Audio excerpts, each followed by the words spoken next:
묵상 기도하심으로 수요 저녁 예배 하나님 앞에 드리겠습니다.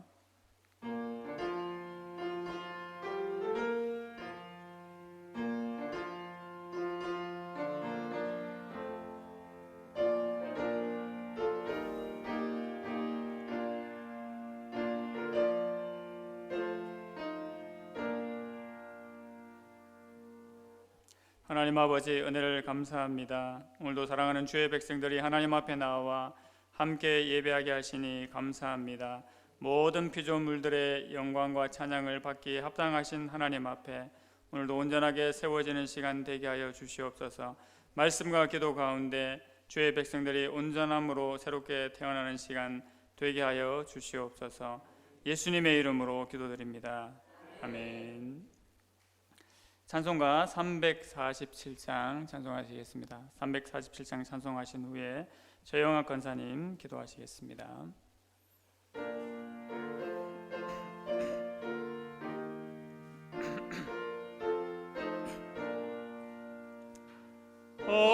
허락하신 새 땅에 들어가려면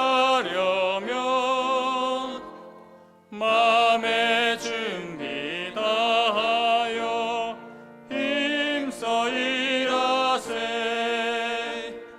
여호수아 본받아 앞으로 가세.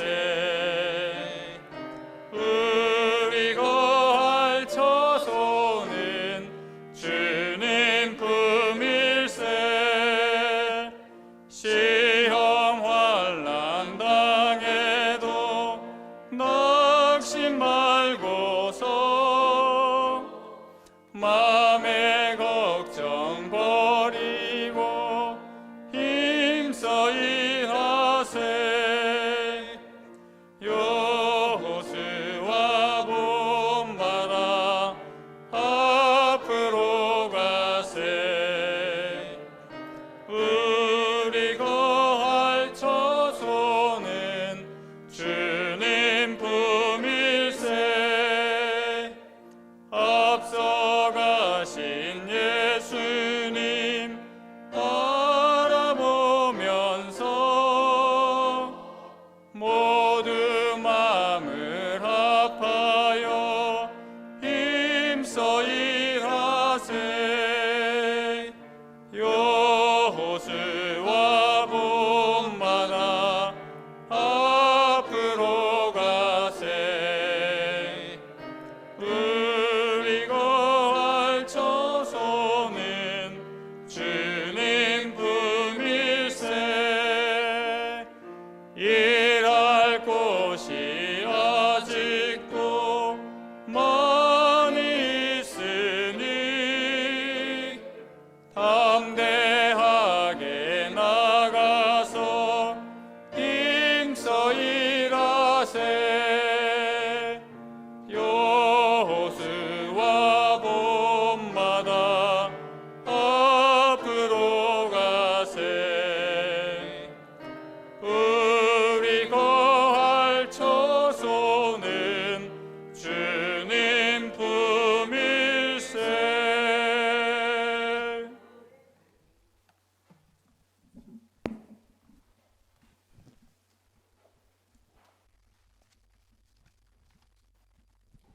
하나님 아버지, 감사합니다.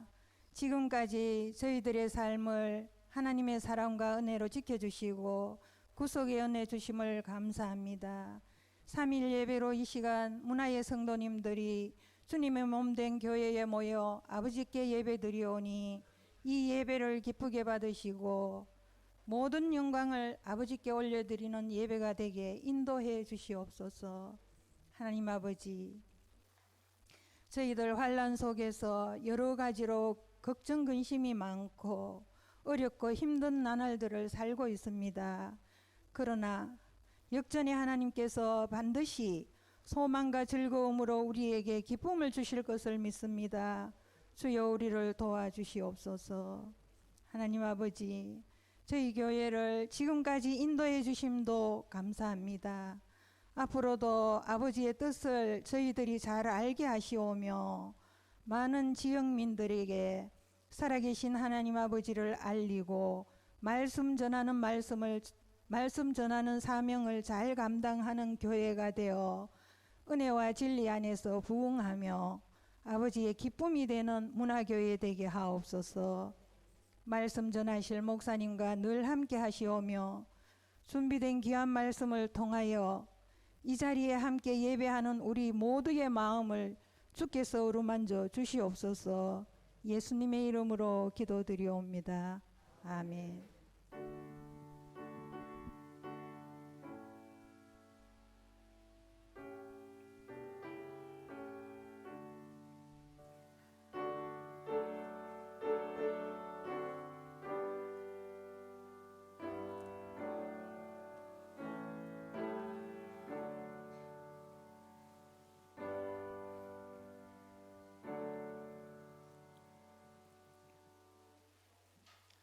함께 말씀 보시겠습니다. 오늘 함께 보실 말씀은 구약성경 에스라 2장 64절에서 70절까지 말씀입니다.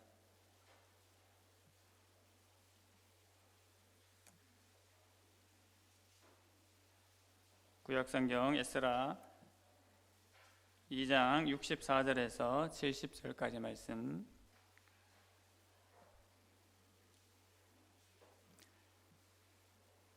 제가 가진 성경으로 구약성경 713면에 있습니다.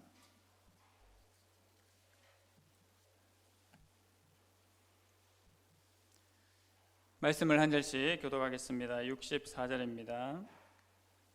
온 회중의 합계가 42,360명이요 그 외의 남종과 여종이 7,337명이요 노래하는 남녀가 200명이요 말이 736이요 노새가 245요 낙타가 435요 나귀가 6,720여더라. 어떤 족장들이 예루살렘에 있는 여호와의 성전터에 이르러 하나님의 전을 그곳에 다시 건축하려고 예물을 기쁘게 드리되 힘 잘하는 대로 공사하는 금고에 드리니 금이 6만 1,000가리요 은이 5,000만에요 제사장의 옷이 100벌이었더라. 70절 함께 읽겠습니다. 이에 제사장들과 레위 사람들과 백성 몇과 노래하는 자들과 문지기들과 느디님 사람들이 각자의 성읍에 살았고 이스라엘 무리도 각자의 성읍에 살았더라. 아멘. 오늘 본문의 말씀을 통해서 돌아온 자들의 명단이란 제목으로 함께 말씀 받고자 합니다. 오늘 에스라 본문 2장은 70절로 구성이 되어 있습니다. 그 70절 중에 많은 이름들 또 많은 자손들이 표현이 되어 있습니다. 이 본문을 가지고 오늘 설교를 들으셔야 해서 수고가 많으실 것 같습니다. 동시에 이 본문 가지고 제가 설교를 또 하게 돼서 어려움 아닌 어려움이 있는데 피차 서로 간에 귀한 은혜가 있기를 바랍니다. 에스더서는 페르시아 땅에 살고 있던 이스라엘 백성들을 돌보시는 하나님의 간섭과 섭리를 보여주는 책이었습니다.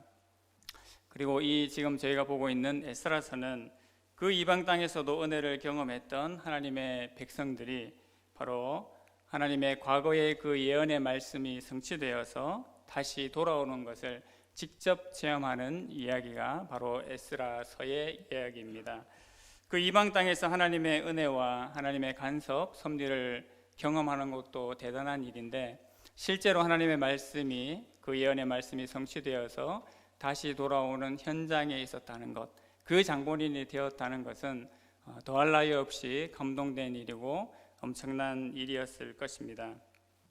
이스라엘 백성들이 처음 바벨론에 잡혀간 것은 바로 하나님의 언약에 불순종한 이유 때문이었지요.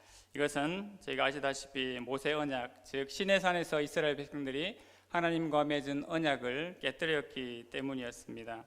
그러나 아직 아브라함의 언약은 그대로 유지되고 남아 있었지요. 하나님께서 아브라함을 통해서 내가 하나님의 나라를 이루시겠다고 약속을 하셨습니다. 땅과 백성을 통해서 또 하나님의 말씀을 통해서 그 하나님의 나라를 이루시겠다고 약속을 하셨습니다. 이것에 대하여서 하나님께서 은혜와 긍휼을 베푸셔서 지금 이스라엘 백성들이 이방 땅에 가 있었지만 이 이스라엘 백성들을 다시 회복하게 하시고 이 땅으로, 하나님께서 약속하신 그 땅으로 돌아오게 하셨습니다. 제가 흔히 이 70년의 시간들을 잘 알고 있습니다. 역사적인 시간으로 계산을 해볼 때 70년이 되어서 이스라엘 백성들이 이 이방 땅에서 예루살렘으로 돌아오게 됩니다. 두 가지로 살펴볼 수 있는데요. 예루살렘 성전을 기준으로 또 포로기를 기준으로 살펴볼 수 있는데 두 가지 다를 생각을 해도 모두 70년의 시간입니다. 먼저는 586년에 예루살렘 성전이 파괴되고 남유다가 바벨론의 함락이 되게 되지요. 이것이 바로 주전 586년입니다. 그로부터 70년이 지난 주전 516년경에 바로 스룹바벨 성전이 다시 지어집니다. 예루살렘 성전이 파괴되고 70년 후에 이러한 역사가 일어나게 됩니다. 이 70년은 포로기의 관점으로 봐도 동일합니다. 1차 포로로 끌려가던 시절, 1차 포로 시작이 주전 607년인데요. 1, 2, 3차에 걸쳐서 바벨론으로 끌려가게 되고 다시 1, 2, 3차에 걸쳐서 예루살렘으로 돌아오게 되지요. 처음 돌아오는 해, 오늘 그 본문의 명단이 나와 있는데 스룹바벨을 중심으로 처음 돌아오게 되는 1차 포로 기한까지가 역시 70년이 지난 주전 537년경이 됩니다. 둘 다 이 70년의 시간들을 역사적으로 증명을 해주고 있습니다. 포로로 끌려간 이들이 그들을 다스리던 제국이 바뀌는 것을 경험했습니다. 원래 포로로 끌려가던 시절의 제국은 바벨론이었죠. 남유다는 바벨론에 의해서 멸망당하고 포로로 끌려가게 됩니다. 그런데 이 바벨론도 정말 그럴 것이라고 생각 못했는데 얼마 못 가서 바로 바사 페르시아에게 멸망을 당하게 되죠. 당시 최고의 힘과 권력을 자랑하는 그 바벨론도 하나님의 역사의 주권 앞에서는 어쩔 수가 없는 그런 상황을 맞게 된 것입니다. 포로로 끌려간 백성들 입장에서는 두 제국을 경험하게 되는 거죠. 처음에 바벨론에게 점령당하고 끌려갔다가 거기에서 바벨론이 멸망당하면서 다시 바사 제국으로 넘어가게 됩니다. 이렇게 쉽지 않은 경험, 어려운 경험들을 하게 됩니다. 이 제국이 바뀌면서 제가 지난주에 에스라 1장을 통해서 살펴보았던 것처럼 하나님께서 하나님의 백성들을 어떻게 하셨습니까? 하나님께서 고레스를 통해서 그 나라와 정책을 바꾸어서 이 이스라엘 백성들을 회복하시고 인도하셨지요. 그리고 이방 땅에서 안주하고 있던 이 이스라엘 백성들의 마음을 일깨워 주셔서 하나님의 백성으로 다시 돌아가야 된다라는 그 마음을 하나님께서 심어 주신 겁니다. 고레스의 조서가 반포될 때 단순히 그 왕의 그 제국의 왕이 공포했던 그 말로만 받아들여지지 않고 이것이 과거에 하나님께서 선지자를 통하여서 예언하셨던 그것이 실제로 이루어지는 것이구나 라는 것을 이스라엘 백성들은 분명히 깨닫게 되었을 것입니다. 다른 이민족들은 단순히 이 고레스의 조서가 이 왕의 정책이, 이 나라의 정책이 이러하기 때문에 자유롭게 돌아가서 그들의 신을 섬기고 또 그들의 신에게 나의 아내를 위하여서 빌어라 라고 그렇게 받아들일지 모르겠지만 이 말씀을 듣는 이스라엘 백성에게는 새롭게 와닿을 수밖에 없었습니다. 왜냐하면 하나님의 언약이 그를 통해서 성취되었기 때문이죠. 그래서 이스라엘 백성들에게 하나님께서는 자원하는 마음을 주셨습니다. 그리고 돌아가는 자뿐만 아니라 함께 이웃에 있는 자들의 마음까지 하나님께서 독려하시고 은혜를 주셔서 이 일이 실제로 진행이 되게끔 하셨지요. 징계받은 백성이었지만 다시금 돌이키게 하시는 하나님의 은혜가 나타났고 또 다시 예배를 사모하게 하셔서 하나님께서 풍성하게 은혜를 부어 주실 것을 기대하게 하셨습니다. 그들이 이렇게 포로로 간 땅에서 무려 70년의 시간이 지난 것이죠. 여러분 70년 하면 짧은 시간이 아니지요. 지금 70대에 사시는 분들도 지금까지 살아오셨던 것을 생각하면 70년이라는 시간이 결코 짧은 시간이 아닙니다. 생각을 해봤을 때 만약 처음에 포로로 끌려갔던 사람들의 나이가 20세였다면 지금 고레스 조서에 의해서 다시 돌아오게 된다면 이분들이 몇 살이 되겠습니까? 90에 가까운 나이가 됩니다. 그럼 이 사람들 같은 경우에 고국에서 20년 그리고 타지에서 타양에서 70년의 시간을 살게 되는 거죠. 70년의 타지에서 살면서 결혼하고 일도 하고 이세도 낳고 그런 삶을 살았을 것입니다. 또 그곳에 거처를 마련하고 그곳에 정착할 정도로 이렇게 많은 시간이 흘렀을 것입니다. 물론 바벨론에서 바사에서의 삶은 자유로운 삶이 아니었죠. 고달프고 힘들고 자유가 없는 그러한 삶일 수밖에 없었습니다. 하지만 하나님께서 그곳에서의 삶을 영위하라고 명령하셨고 그것이 하나님의 뜻이라고 이스라엘 백성들에게 분명히 말씀하셨습니다. 예레미야 선지자는 이 바벨론 제국으로 잡혀간 사람들의 편지하기를 이렇게 표현하고 있습니다. 예레미야 29장 5절에서 7절 말씀에 보시면 너희는 집을 짓고 거기에 살며 텃밭을 만들고 그 열매를 먹으라. 아내를 맞이하여 자녀를 낳으며 너희 아들이 아내를 맞이하며 너희 딸이 남편을 맞아 그들로 자녀를 낳게 하여 너희가 거기에서 번성하고 줄어들지 아니하게 하라. 너희는 내가 사로잡혀 가게 한 그 성읍의 평안을 구하고 그를 위하여 여호와께 기도하라. 이는 그 성읍이 평안함으로 너희도 평안할 것임이라 라고 예레미야가 편지하였습니다. 포로로 끌려간 백성들에게 주는 이 예레미야의 편지는 사실 눈물 없이는 받아들일 수 없는 그러한 내용이었죠. 아니 지금 하루라도 빨리 이 포로민의 땅에서 벗어나서 고국으로 예루살렘으로 돌아가는 것이 우리의 간절한 바람인데 어떻게 하나님의 선지자라고 말하는 그 예레미야 선지자는 이런 내용의 편지를 우리에게 쓸 수 있는가라는 심정이 그 포로민들의 포로로 끌려간 사람들의 마음이었을 것입니다. 하지만 예레미야는 단호하게 얘기를 했습니다. 그것이 하나님의 뜻이기 때문에 너희가 마음먹고 그곳에서 정착하고 살아라 라고 이야기하고 있습니다. 그러면서 더하여 말하기를 너희 중에 혹시 선지자들이나 점장이들이 있을지 모르는데 그들이 무슨 말을 하여도 듣지 말아라. 행여나 너희가 꿈을 꾸더라도 그것을 실제로처럼 여기고 행하지 말아라 라고 얘기를 합니다. 어떤 말 할 가능성이 있었기 때문에 그랬습니까? 아니야, 우리가 70년 동안 이곳에 있으라고? 말도 안 되는 소리다. 하나님의 백성인 우리가 어떻게 그럴 수가 있나? 7년이 아니라 7개월쯤 있다가 돌아가는 것은 몰라도 70년이라고 하는 그 말은 너무나도 두렵고 엄청난 사실로 받아들일 수밖에 없는 거죠. 하지만 예레미야 선지자가 선포했던 것처럼 하나님의 뜻은 분명했습니다.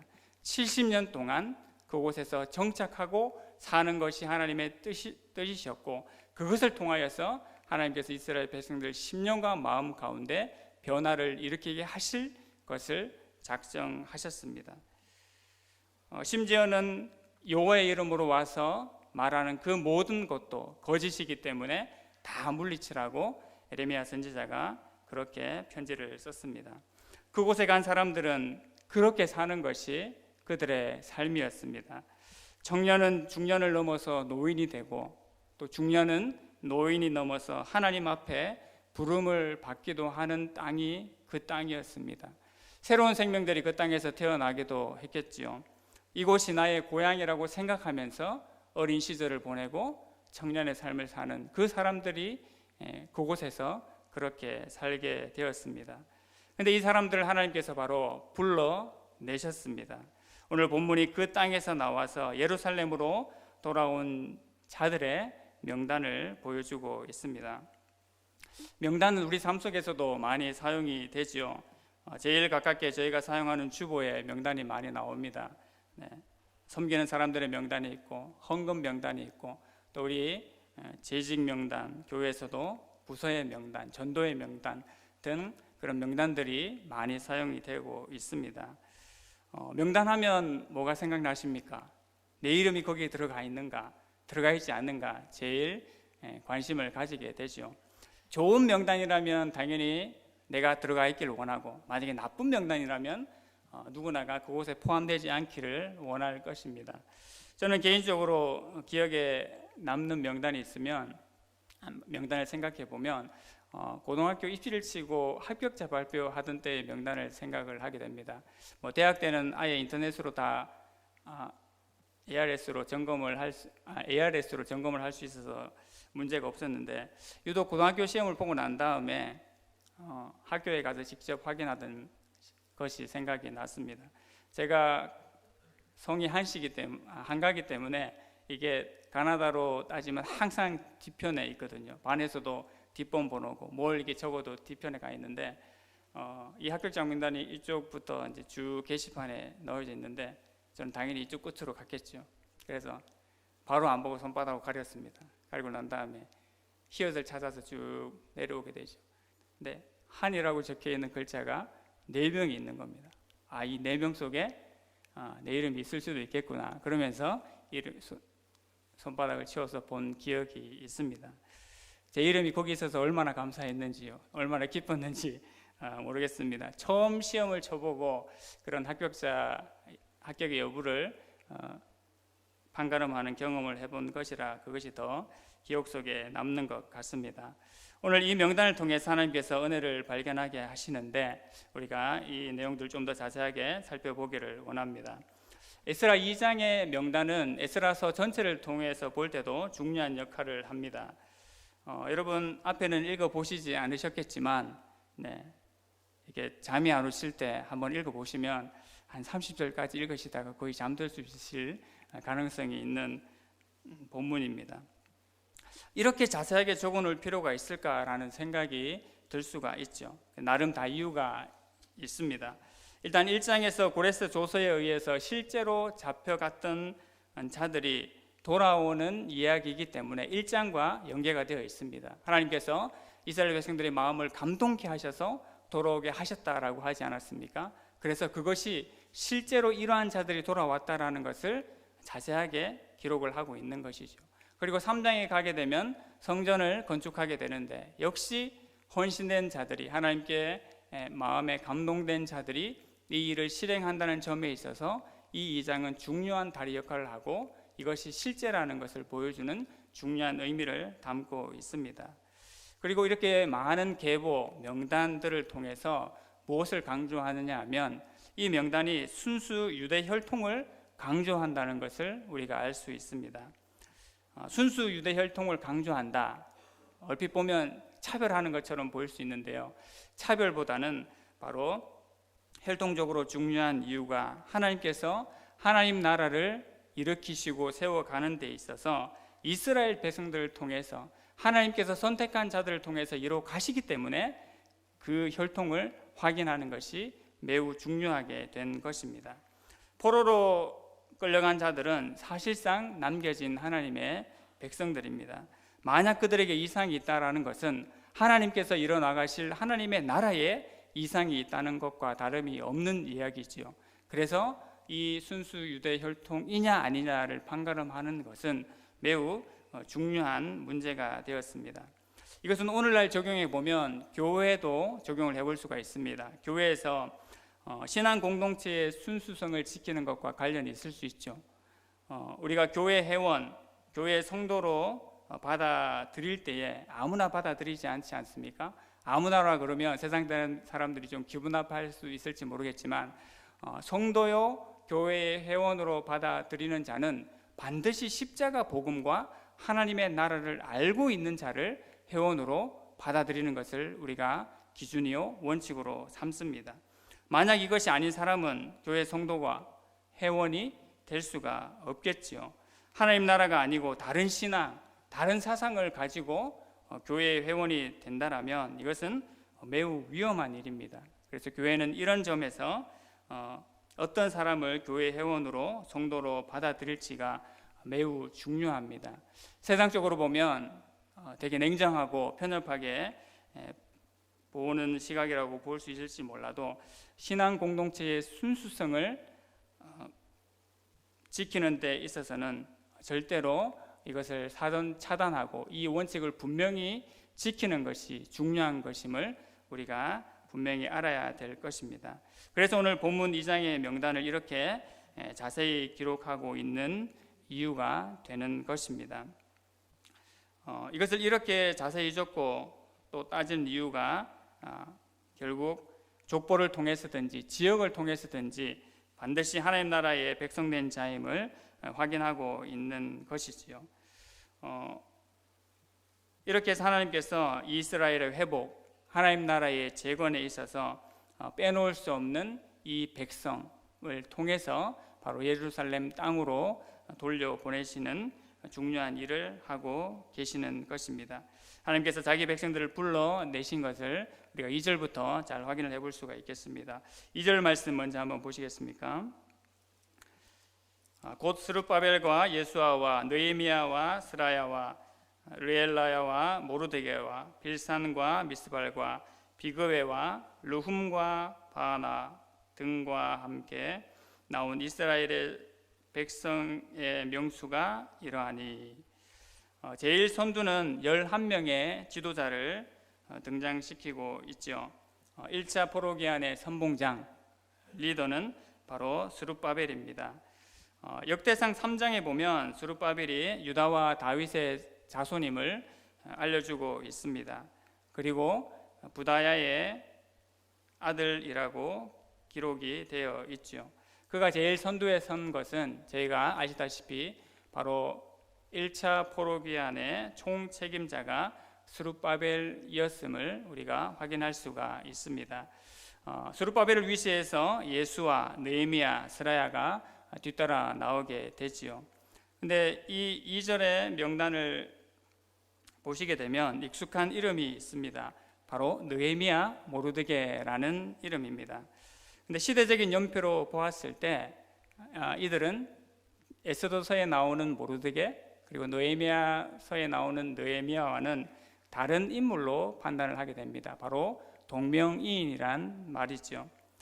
지금 이 일이 일어나고 있는 시점, 고레스 칙령 후에 1차 포로기한이 되는 시점을 약 주전 537년쯤으로 보고 있습니다. 그리고 아하수에로 왕이 통치했던 모르드게가 활동했던 시기는 지금으로부터 60년이 지난 다음 약 주전 475년경으로 그렇게 파악이 됩니다. 그리고 느헤미야는 더 멀리 갑니다. 3차 포로기한 인솔자였던 느헤미야는 60년보다 30년이 더 지난 약 90년 뒤인 주전 442년경에 활동을 하게 되죠. 그래서 고레스 1차 귀환 조서에서부터 3차 포로 귀환까지는 약 100년여의 시간을 가지고 있습니다. 그래서 여기에 나오는 느헤미야와 모르드게의 이름은 동명이인으로 그렇게 생각을 하게 되는 것이죠. 만약에 이 인물이 동일 인물이라고 생각을 한다면 이런 가정을 해볼 수가 있습니다. 1차 포로 귀환 시에 예루살렘에 왔다가 다시 돌아가는 겁니다. 이유가 명확하게 알 수는 없지만 예를 들어 바사 제국으로 다시 돌아가서 2차, 3차 포로 귀환의 길잡이를 한다든가 또 다른 이유가 있어서 돌아갔다라고 생각을 해볼 수는 있습니다. 하지만 문제가 뭐냐면 나이가 문제인 거죠. 1차 포로 귀환 시에 최소 청소년 또는 20대 초반이었다고 가정해보면 나중에 바사 제국의 관리가 되는 모르드게나 또 느헤미야 같은 경우에는 완전 노년에 이르는 나이가 되는 것입니다. 그래서 이 모르드게와 느헤미야를 같은 이름 하지만 다른 사람으로 그렇게 판단을 하게 됩니다. 3절부터는 패턴만 좀 다르게 나오고 연속되는 명단이 계속 나오게 됩니다. 3절, 4절 한번 보시겠습니까? 바로스 자손이 2172명이요 스바랴 자손이 372명이요 이렇게 되어 있습니다. 이 70절에 달하는 2장의 본문을 구분하는 명단이 나름 구분이 되어 있습니다. 이것을 기준으로 보는 것이 좀 더 본문을 잘 볼 수 있는 길이 되겠습니다. 표를 한번 보시겠습니까? 바벨론에서 돌아온 명단들이 기록이 되어 있는데 구분해서 나눠 보면 요 6가지로 나누어 볼 수가 있습니다. 저희가 앞서 보신 것처럼 지도자들의 명단, 그다음 백성들의 명단이 나오죠. 근데 특이하게 백성들의 명단을 가문 중심으로 한번 기록을 하고 또 장소와 지역 중심으로 한번 구분을 하게 됩니다. 그리고 성전 종사자들을 구분해서 기록을 하게 되죠. 성전 종사자들 중에서는 제사장과 레위 자손과 또 특별히 느디님 자손이라는 자손들이 구분이 되어 있습니다.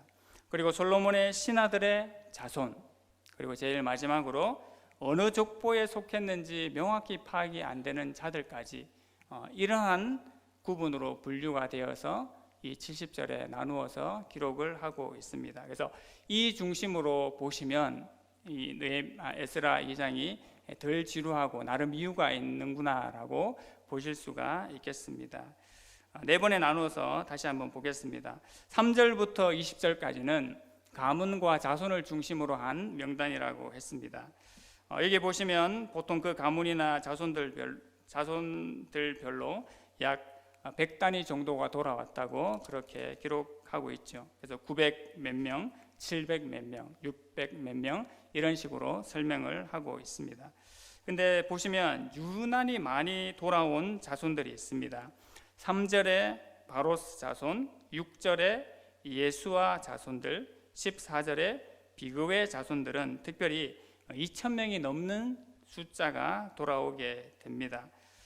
바로스는 느헤미야 때의 그 회개와 자숙의 맹약서에 인을 친 방백 중에 한 사람입니다. 그리고 예수아는 제가 이름을 잘 아시죠? 대제사장 요사닥의 아들이고 또 그도 역시 제사장이 되어서 이 이스라엘의 재건을 위해서 또 인솔자 중에 한 사람으로 돌아와서 예루살렘 성을 재건하고 영적인 유다 재건에 협력을 했던 그런 인물이 되는 것입니다. 바로 이렇게 가문과 자손을 중심으로 제일 먼저 첫 번째 구분의 명단을 기록을 하고 있습니다. 그 다음 21절에서 35절까지는 앞서 표에서 보신 것처럼 장소와 지역을 중심으로 한 명단입니다. 그러니까 이들은 원래 살았던 유다 땅의 장소와 지역을 중심으로 기록이 된 것으로 보입니다. 그래서 저희가 익숙한 지명들이 나와 있죠. 21절에서 35절 사이에 보시면 베들레헴, 아나돗, 베델, 아이, 여리고 같은 그런 이름이 나와 있습니다. 여기에서는 전반적으로 숫자가 크지는 않습니다만 특별히 35절 이 단락의 맨 끝 35절에 보시면 스나야 자손이 유난히 많이 돌아온 것으로 파악이 됩니다.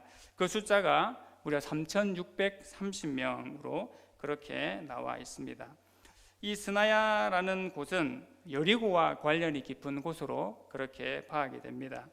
느헤미야 3장 2절 3절 말씀을 한번 보시겠습니까?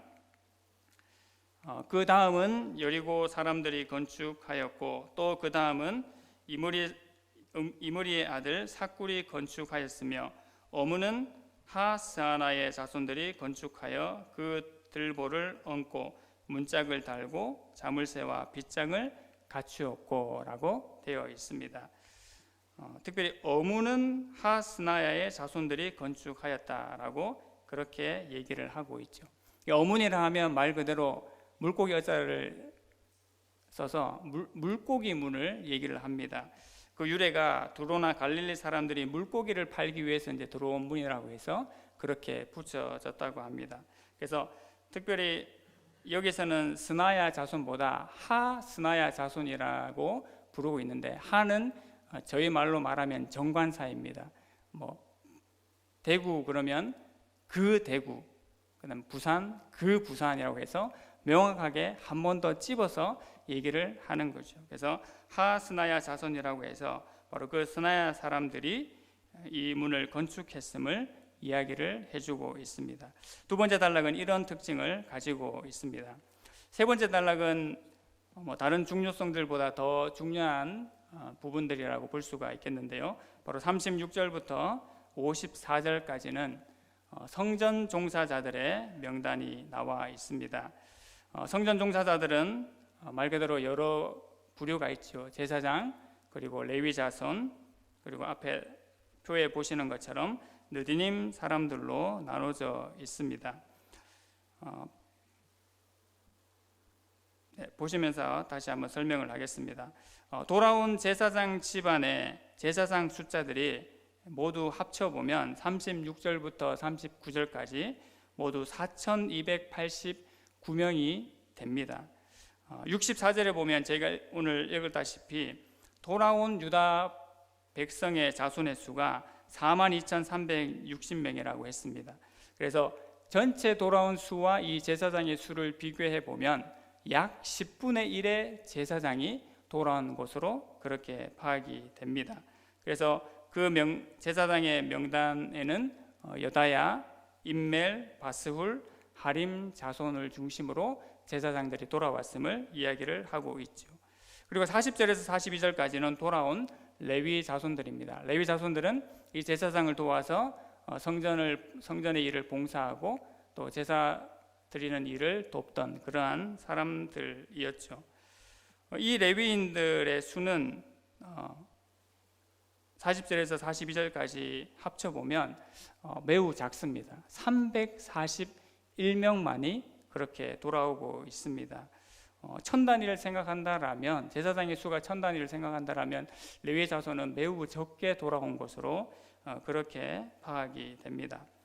마지막 43절에서 54절에 나오는 특별한 이들이 바로 느디님 사람들인데요.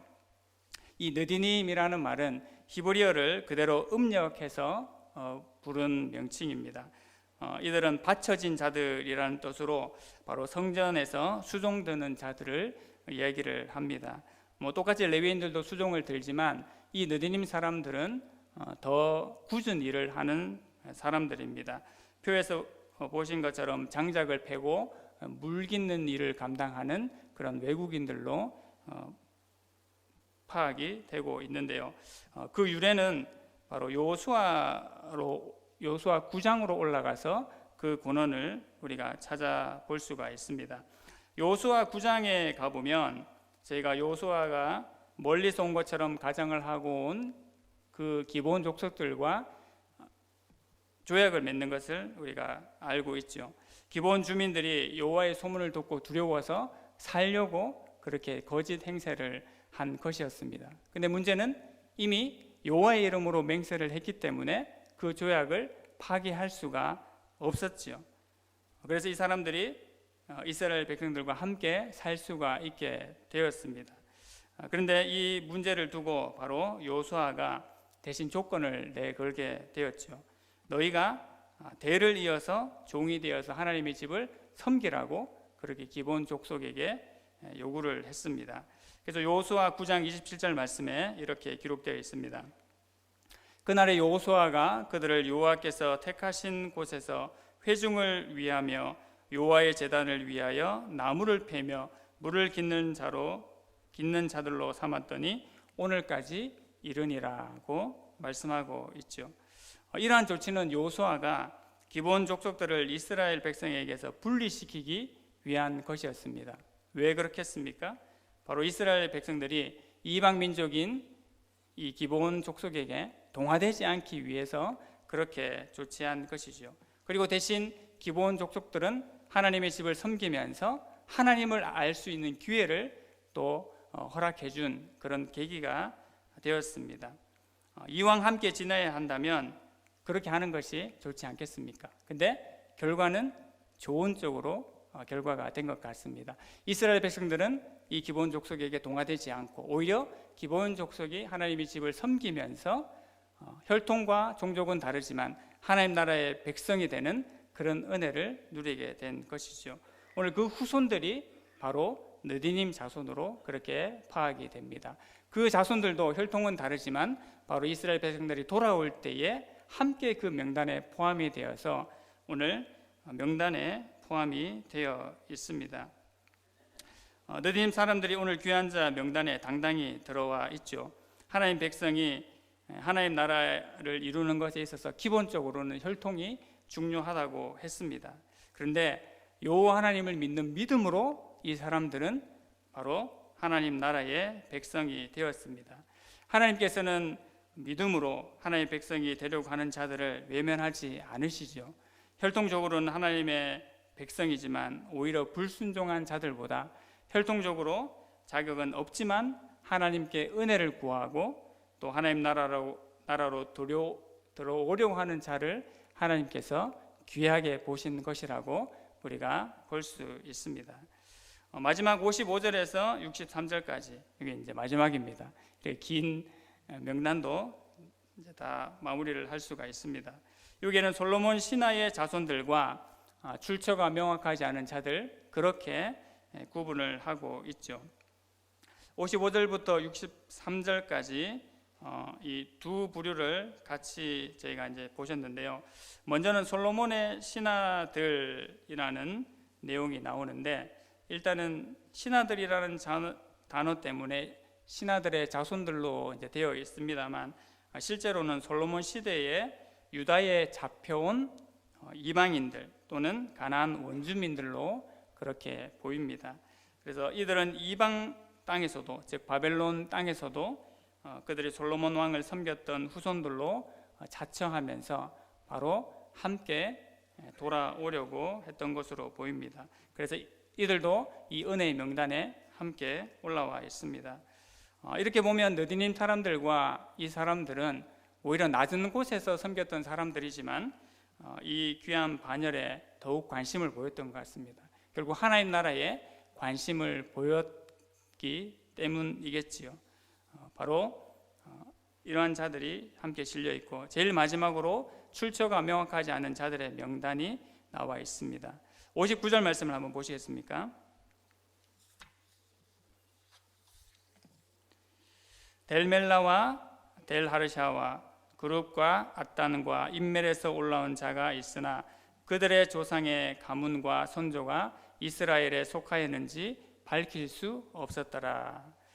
이들은 오랜 포로 생활로 인해서 아마 족보를 명확히 기억하지 못하거나 또 출처를 밝힐 만한 내용을 잃어버린 자들로 그렇게 파악이 됩니다. 이미 외국에서 세대가 바뀌는 시간들을 거쳤기 때문에 충분히 일어날 수 있는 일이라고 생각이 듭니다. 우리가 국내에 살고 고향에 살아도 이사하고 여러 가지 일들을 치르다 보면 어떤 것들을 잊어버리는 수가 있지 않습니까? 하지만 이 사람들은 지금 70년의 시간들을 이방 땅에서 보냈기 때문에 이러한 현상들이 일어날 수 있을 것으로 보입니다. 그러나 이들도 일단 이 명단에 등재가 됩니다. 거기엔 특별히 다윗이 압살롬을 피해서 도망갔을 때 다윗을 극진히 공개했던 바르실레 자손도 그 명단에 들어가 있습니다. 이들은 제사장 가문이었는데 특별히 제한 사항을 두고 있는 것이 특별한 점입니다. 왜냐하면 명확하게 제사장 가문이 맞는지 아닌지 파악이 되지 않았기 때문에 제사장의 직분을 행하는 것에 있어서 그리고 지성물을 먹는 것에 있어서 제한을 두고 있습니다. 우림과 둠밈을 가진 제사장이 일어나서 판단하기 전까지는 명확하게 그 제사장의 직분을 감당할 수 없게끔 그렇게 조치를 취한 것이죠. 이렇게 해서 모두 42,360명의 유다 백성들이 돌아오게 되었습니다. 그리고 남종과 여종, 심지어 가축까지 그 숫자를 명확하게 기록하고 있습니다. 앞서도 말씀드렸지만 이렇게 자세한 기록은 결국은 이 사실이 역사적 사실이고 분명한 사실인 것을 다시 한번 보여주고 있습니다. 대략 이 정도의 사람이 왔다라고 끝나지 않고 사실 오늘 본문을 기록하려면 64절부터 그렇게 한 번에 기록하면 간단하고 좋습니다. 하지만 1절부터 63절까지 아주 많은 명단과 지면을 할애해서 자세하게 기록을 한 것이지요. 구전에 의해서 전해질 뿐만 아니라 명확하게 이 명단이 내려오고 내려왔다는 것을 증명해주고 있습니다. 이 많은 사람들이 16,000km의 그 길을 거쳐서 돌아오게 되었습니다. 여러분 16,000km의 거리면 엄청난 거리죠. 서울과 부산을 400km로 잡았을 때 무려 40배에 달하는 그러한 거리를 이 사람들이 걸어서 내려온 것입니다. 몇 주간의 시간이 아니라 몇 달의 시간을 거쳐서 이 예루살렘 성으로 돌아오게 됩니다. 그리고 마지막으로 이 사람들이 하나님 앞에 하나님의 전을 위한 예물을 드린 것을 볼 수가 있죠. 69절입니다.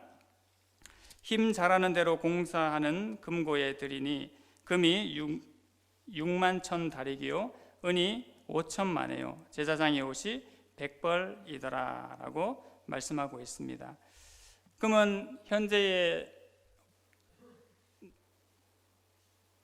단위로 환산해 보면 금은 500kg가 나옵니다. 그리고 은은 3톤 가량이 그들이 드린 양으로 그렇게 환산을 해볼 수가 있습니다. 하나님의 성전을 짓기 위한 그들의 열망과 갈망이 얼마나 대단했는지 우리가 알 수가 있죠. 물론 솔로몬 성전에 비해서는 되게 초라해 보일 수 있지만 포로민의 삶을 살았다가 다시 돌아온 그들이 드린 정성은 정말 하나님 앞에 놀라운 은혜를 드러내는 그러한 일을 할 수가 있었습니다.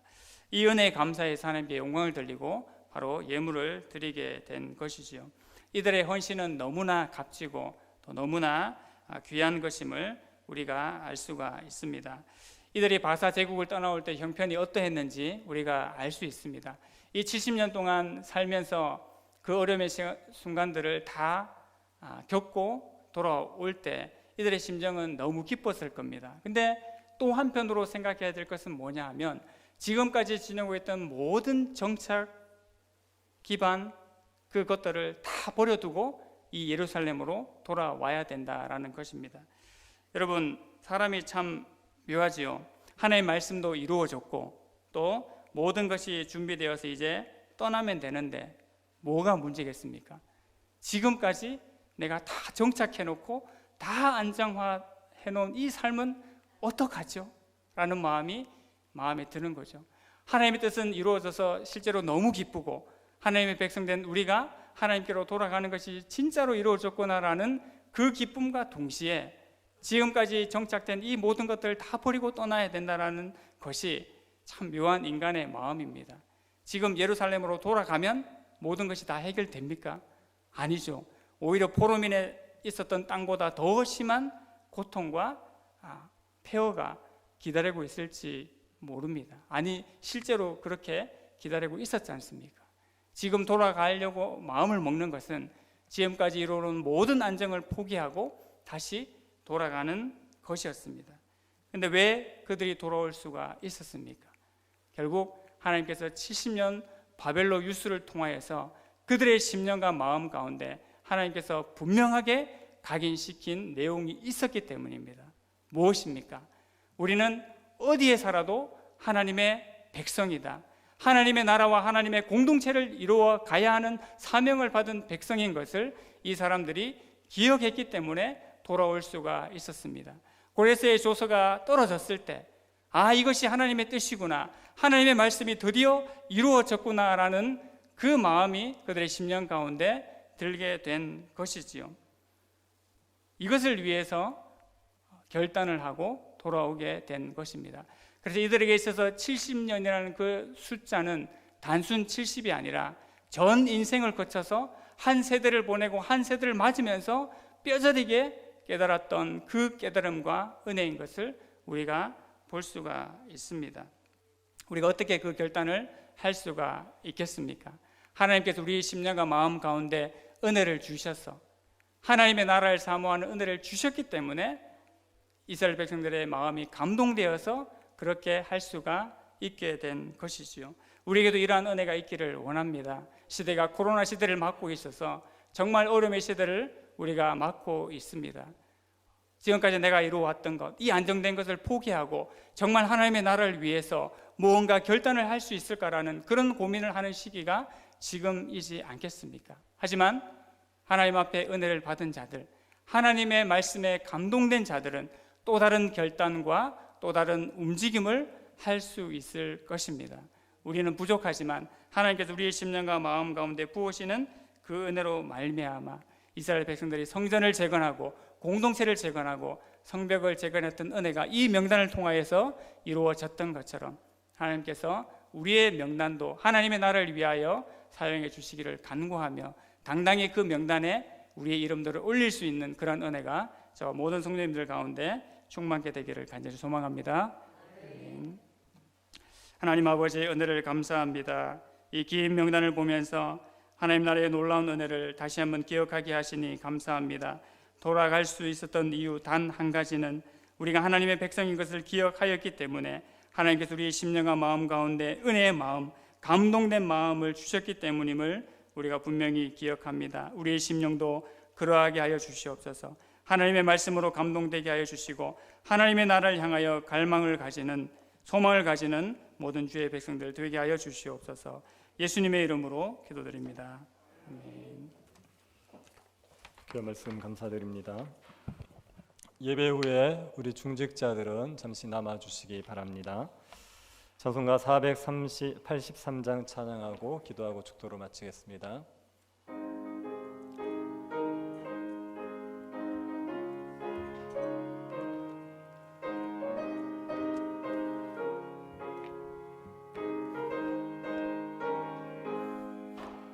구름 같은 이 세상 모든 부귀영화 나는 분토와 같이 내어버리고서 오직 천국의 복을 사모하며 사니 구원받은 내 이름 기억하옵소서. 주가 나의 이름 보좌 앞에 놓인 어린 양 생명책에 기록하옵소서. 주여 보배 피로써 모든 죄 씻으사 나의 부정한 것을 씻어 맑히소서. 있는보다 더이게 죄를 씻었으니 구원받은 내 이름 기록하옵소서. 주가 나의 이름 보좌 앞에 놓인 어린 양 생명책에 기록하옵소서. 죄가 하나도 없고 아무 병도 없는 영화롭고도 밝은 천국 올라가서 주와 함께 그곳에 길이 살겠으니 이런 소망의 삶은 참된 행복이라. 주가 나의 이름 보좌 앞에 놓인 어린 양 생명책에 기록하옵소서. 기도하겠습니다. 몇 가지 기도 제목 가지고 기도하겠습니다. 교회가 주의 나라를 위해서 헌신하고 수고할 수 있게 해달라고 기도합시다. 우리가 하나님 백성인 것 잊어버리지 말게 하여 주시고 이 땅에서 복음과 함께 고난받는 삶들을 살아갈 수 있도록 교회를 세워가고 복음을 전하는 일들에 우리가 헌신하여 주님과 함께 십자가 지는 삶들을 살아갈 수 있도록 은혜 베풀어 달라고 기도해 주시기 바랍니다. 교회 예배를 위해서 기도해 주십시오. 말씀이 충만한 예배가 되게 하여 주시고 영과 진리로 예배하는 교회 되게 하여 주셔서 이 어려운 때에도 우리들이 보좌에 계신 하나님 바라보며 믿음으로 이겨낼 수 있도록 은혜 베풀어 달라고 기도해 주시기 바랍니다. 성도들 중에 병중에 있는 성도들 위해서 기도해 주십시오. 예배 자리에 참석하지 못하고 있는 성도들 은혜 가운데 건강 주시기를 기도해 주시고 우리 오규선 학생 백혈병 그 수술이 잘 될 수 있도록 골수 이식 수술이 잘 될 수 있도록 주님께서 은혜를 내리고 주시기를 기도해 주시고 수험생들 하나님께서 마음의 평안함을 주시기를 같이 한번 기도하도록 하겠습니다. 하나님 아버지, 저희들 은혜 가운데서 저희들을 붙잡아 주셔서 감사를 드립니다. 하나님 아버지여, 저희 가운데 주님의 능력과 저희들에게 주의 역사를 부어주시기를 원하옵나이다. 하나님 아버지, 저희에게 은혜를 내리워 주시기를 원합니다. 하나님 저희들이 주의 나라를 위하여 이미 고난당하기를 작정하여 싸우니 주를 위하여 우리가 죽고 주를 위하여 고난당하기를 작정하여 싸우니 하나님 우리의 생명을 아끼지 말게 하여 주십시오. 복음을 위해서 사는 길에서 물러설지 말게 하십시오. 교회를 영광스럽게 하기 위한 하나님 싸움에서 물러서지 말게 하여 주십시오. 저희에게 주의 은혜를 내리워 주시고 저희에게 주의 성령 역사를 허락하여 주셔서 교회가 은혜 안에서 충만할 수 있고 교회가 은혜 안에서 십자가를 지고 걸어갈 수 있는 주의 거룩한 백성들이 되게 하여 주시기를 원하옵나이다. 하나님 아버지, 성령의 충만함을 우리에게 부으소서. 성령 충만함을 우리에게 내리소서. 우리에게 주의 은혜를 부으셔서 교회가 더욱더 영광스러워지게 하여 주시고 예배의 영광이 있게 하여 주시고 보좌에 계신 하나님을 바라볼 수 있는 믿음의 눈이 우리 가운데 있게 하여 주시기를 원하옵나이다. 하나님 아버지, 우리에게 은혜를 내리워 주옵소서. 이 모양 저 모양으로 어려움 가운데 있는 우리 성도들을 돌아보아 주시기를 원하옵나이다. 하나님 아버지, 마음의 고통들 괴로움들 속에 사람들에게 피하지 말게 하여 주시고 하나님께 피할 수 있게 하여 주시옵소서. 하나님, 우리의 피난처 되심을 믿게 하시고 복이 되신 하나님께 우리의 마음을 의탁하고 우리의 삶을 의탁할 수 있도록 은혜를 내리워 주시옵소서. 하나님 아버지, 은혜를 내리워 주셔서 길이 없는 자들 가운데 길을 열어주시고 병들 자들 가운데 치유함을 허락하여 주시고 하나님의 은혜로 말미암아 수험생들 가운데 주의 평강이 있게 하여 주시기를 원하옵나이다. 아버지 하나님께서 긍휼히 여겨 주시옵소서. 성도들의 고통을 들어주시고 기도를 들어주시고 하나님의 은혜로 말미암아 이 모든 어려움들 가운데서 하나님의 은혜를 더 풍성히 경험하며 살아갈 수 있는 우리 귀한 성도들 되게 하여 주시옵소서. 아버지 하나님께서 위로자, 구원자, 하나님 아버지께서 능력이 되어 주시기를 원하옵나이다. 우리의 모든 것들이 되시는 주님, 배를 지는 문제 가운데도 주님이 간섭하시고 주의 은혜를 허락하여 주시옵소서. 지금은 우리 주 예수 그리스도의 은혜와 하나님의 사랑과 성령의 교통 이루하심이 하나님 나라의 백성으로서 주의 나라를 위해 헌신하기를 소원하는 사랑하는 주의 백성들에게 지금으로부터 영원토록 함께 있을지어다. 아멘.